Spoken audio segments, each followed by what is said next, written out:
G'day guys, welcome to AFL Legends Unite. I'm Darryl Atkinson, your host, and today we're going to be previewing the North Melbourne Western Bulldogs clash today, 4:20pm, Etihad Stadium Twilight game. I think this is actually the second Twilight game ever to be shown in Melbourne on free-to-air TV live. So another history-breaking moment, and a Good Friday, first ever Good Friday footy, about bloody time, I say. So yeah, now let's get into it. Let's get into it today, and this is actually going to be a 50-50 contest I'm looking at. Despite the Dogs on average having more disposals, 409 to 365, the clearance average is with North Melbourne at 34 to 32, and as I've always said, clearances are the key. Clearances help you quick to get inside 50 and put those opposition defenders under immense pressure.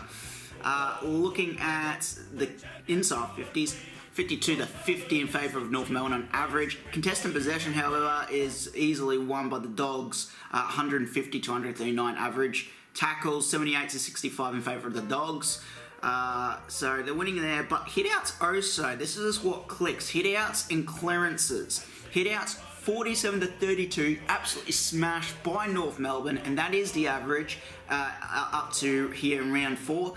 So those hitouts and those clearances combined might prove a lot of headaches for the Western Bulldogs, unless their keys can actually get those clearances. Unless you got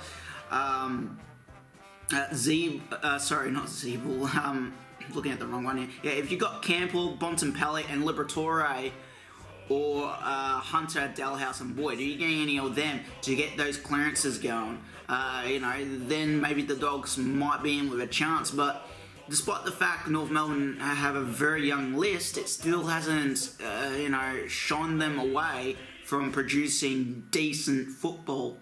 In round 1, they did very well. They got very tight in the last quarter against West Coast Eagles and were trampled by 43 points. No surprises there. But against Geelong, I think it was round 2. Yeah, round 2 against Geelong, they lost by 6 points. 6 points at Etihad Stadium. They absolutely put Geelong, who are premiership contenders, under immense pressure.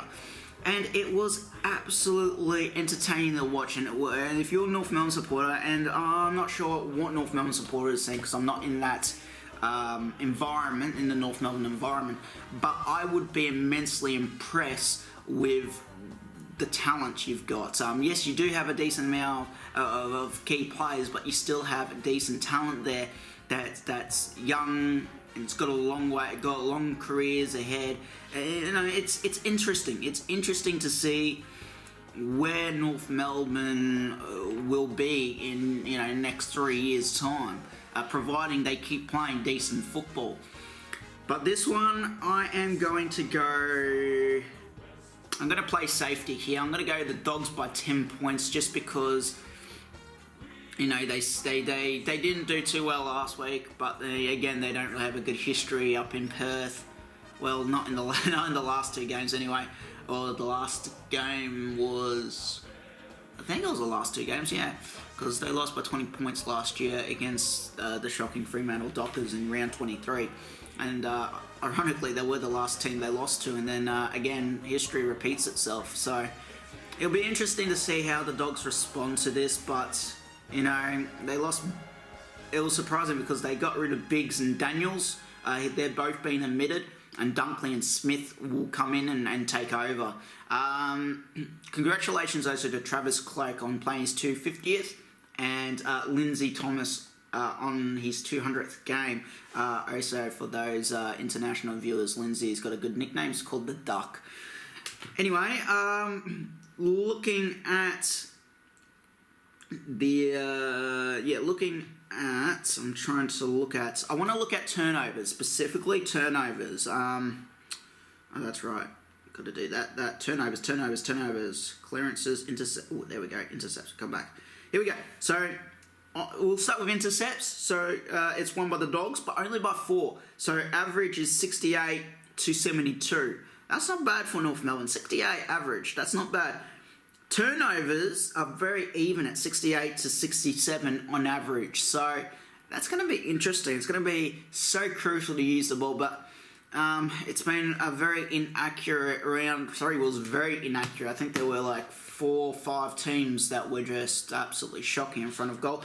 I'm giving 2 of those teams a bit of a leeway because of the weather conditions, but it's going to be interesting to see how they do it. And clearances... clearances is also going to be interesting because I feel like North Melbourne can win it. They got Goldstein, like he's a good, he knows how to hit it out. Then you got Zeeble there. You got Zeeble and Higgins who can get those clearances going as well. Not to mention Dumont, Turner, and Garner, who will also be around the centre. Straight into the lineups. We'll start in defence for North Melbourne because it is their home game. Williams, Tarrant, and McDonald will start in the defensive 50. While in half-back, Hanson, Thompson, Scott Thompson, and Aaron Mullett will start also in half-back. Centres in Garner, Dumont, Turner. They will be in the centres. As I was talking about earlier, Goldstein in the ruck, no surprises there. Zeeble and Higgins also will be around as followers. Half forward, we've got Macmillan, Brown and Cunnington. Forwards in Simpkin, Thomas and Horovat, who's been absolutely sensational for the North Melbourne Football Club. Interchanges, Swallow, Atley, Bruce and Gibson. Emergencies in Clark, Vickers Willis, and Wagner. So come in Thompson and Simpkins, and Clark and Durden has been omitted. Straight to the Western Bulldogs lineup, and in defence we've got Adams, Roberts and Johannesson. Half-back in Suckling, Wood and Murphy. Centres in Hunter, Dalhouse and Boyd, with the followers in Campbell, Bontempelli and Liberatore. Half-forward, Dunkley, Cloak, Stringer. Forward in John, Boyd and Picken. Interchanges in McRae, Cordy, Smith and McLean. Emergencies in Biggs, Williams and Daniels. Yes, Daniels was omitted, so was Biggs because, as I said earlier, Dunkley and Smith do come in. And a big congratulations again to Lindsay Thomas, 200th game, and Travis Cloak to 250th. Now, before I wrap things up, I just want to point out that despite this game, North Melbourne Dogs, everyone's excited and important. There is, obviously, it's Good Friday, so there is more of an importance to this day, and it's nothing to do with bloody religion, okay? Religion is a dying thing, and I'm not talking about that. I'm not talking about anything of that. I'm talking about the Royal Children's Hospital appeal. I'm talking about, helping, those kids who are in need of, medical professionals because of the situation they're in. And I do not see any hesitation for anybody to, donate money, whether it be $5, whether it be thousands. Yes, every cent that they get really does help. And I encourage all my viewers to donate to them. You can find the description. You can find the link in the description below to the Royal Children's Hospital appeal.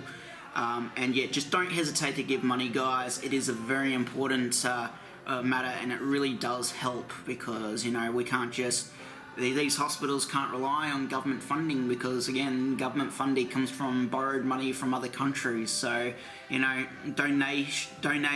donations are very crucial for the Royal Children's, and it's very dear to me because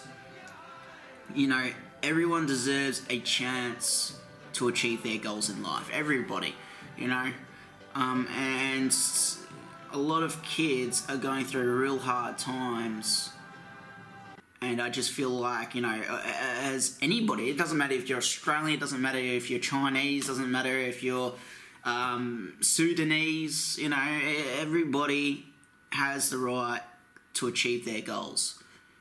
And I feel like, you know, if we can give these kids the support they need and the medical professionals they need to recover to whatever illness or medical conditions they have in order to achieve their goals, you know, it's crucial. It's absolutely, you know, it's an important thing. Like, footy's one thing, but Good Friday Appeal is completely way more important than anything, any form of hobbies, any form of football game. Very important and very crucial. So guys, again, don't hesitate to donate. Every support does help. And that's it from me here today, guys. I hope that gives you a bit of insight. Good luck to both sides. It's going to be crucial. And get down there, guys. Get down there. I haven't really read into how they're actually going to be doing things in terms of donating money. I'm not sure if it comes down to goals or comes down to the tickets they sell. It probably will. But yeah, just get down there and yeah, support the Royal Children's, guys. Anyway, guys, you all stay safe, take care, and I'll see you in the next video.